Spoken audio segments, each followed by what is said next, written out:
Pernahkah Anda merasa kesel banget karena sudah antri lama, tiba-tiba ada yang menyela?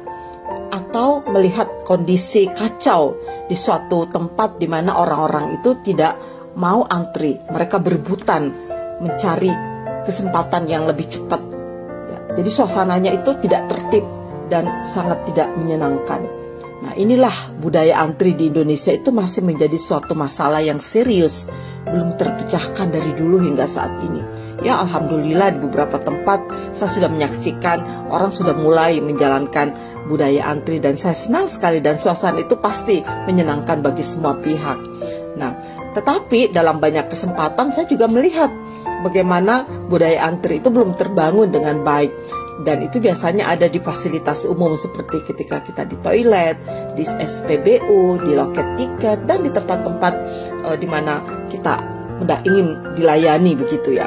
Meski terdengar sepele, namun kenyataannya tidak sedikit orang lebih memilih menerobos ya daripada harus sabar menunggu antrian. Nah, kebanyakan budaya antri di Indonesia kita jumpai jika ada peraturan yang ketat atau tindakan yang tegas. Jadi harus datangkan polisi dulu atau harus ada petugas yang sangar ya di sana. Nah, ini kan sangat disayangkan karena budaya antri secara tidak langsung dapat mencerminkan kepribadian kita sebagai bangsa Indonesia yang katanya ramah dan religius. Karena itu saya pikir ya penting sekali kita mengakhiri ya semua kondisi yang buruk seperti banyaknya orang yang terluka, bahkan meninggal saat pembagian zakat, pembagian sembako, pembagian bantuan sosial untuk rakyat yang tidak mampu. Seakan-akan uang yang puluhan ribu itu setara dengan risiko kematian dan seterusnya. Nah, meskipun sudah dipasang pagar besi atau pembatas lainnya, masih ada aja ya orang yang melanggar antrian yang sudah ditetapkan. Karena saya pikir kok banyak ya orang yang nekat seperti itu. Nah, menurut sejumlah ahli, terutama para ahli neuroscience itu mengungkapkan bahwa budaya antri itu nggak bisa terbangun begitu saja, nggak bisa hanya melalui ancaman dan himbauan, ya, karena orang-orang tersebut hanya akan taat ketika mereka diawasi oleh petugas. Kalau petugasnya udah nggak ada, maka dia akan kembali lagi ke habitatnya yang biasa tidak tertib itu.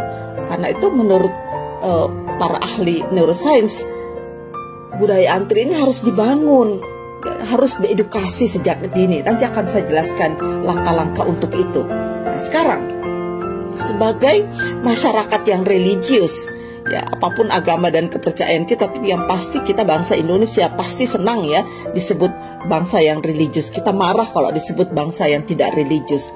Nah, dalam agama antri itu adalah suatu ajaran yang including ya dengan keagamaan kita.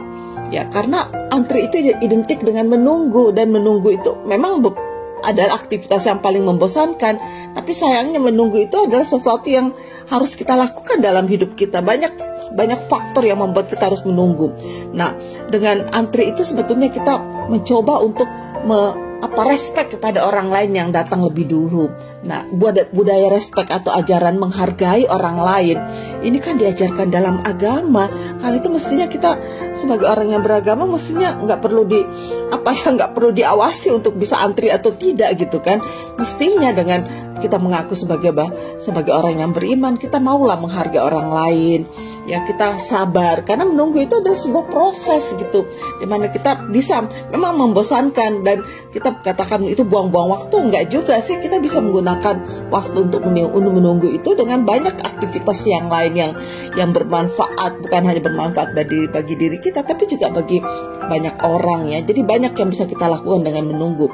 Nah, tahu nggak kalian kalau di dalam Islam itu menerobos antrian itu berarti mengambil hak orang lain. Ya, Rasulullah Shallallahu Alaihi Wasallam itu melarang seseorang menyuruh orang lain pindah dari tempat duduknya, lantas dia duduk menempatinya. Karena apa? Karena itu berarti mengambil hak orang lain. Ya, itu nggak boleh sama sekali. Ada banyak hadis yang mengungkapkan ini, seperti diriwayatkan oleh Ibnu Umar radhiyallahu anhu. Kata Rasulullah, nggak boleh seseorang itu menyuruh orang lain berdiri atau pindah dari tempat duduknya, lalu ia duduk di tempat itu. Nah, itu kan hadis-hadis yang seperti ini banyak sekali. Tapi yang pasti kalau kamu beragama, Saya kira dalam semua agama dan kepercayaan pasti diajarkan untuk menghargai, karena itu pentingnya penghargaan terhadap orang lain, siapapun dia. Kadang-kadang saya suka perhatikan kalau orang itu kelihatan miskin, kelihatan bukan siapa-siapa, lalu dianggap dia tidak perlu untuk dahulu kan. Kita pasti ingin mengatakan bahwa saya lebih penting. Nah, perasaan mengatakan diri lebih penting ini juga berbahaya loh. Karena itu mari kita budaya antri ini dengan cara mengedukasi diri, mulai dari di keluarga kita ajarkan pada anak-anak kita. Ya, edukasi itu penting sekali. Kemudian juga memberikan contoh teladan, penegakan aturan yang baik, dan juga fasilitas antrian nih, supaya benar-benar orang antri itu benar-benar nyaman. Jadi tolong deh semua orang yang punya fasilitas publik ini atau yang bertugas pada fasilitas publik ini, tolong apakah fasilitas untuk ngantri itu cukup menyenangkan ya. Dan juga kita penting untuk melatih kesadaran diri kita sendiri bahwa kita itu sama berharganya dengan orang lain.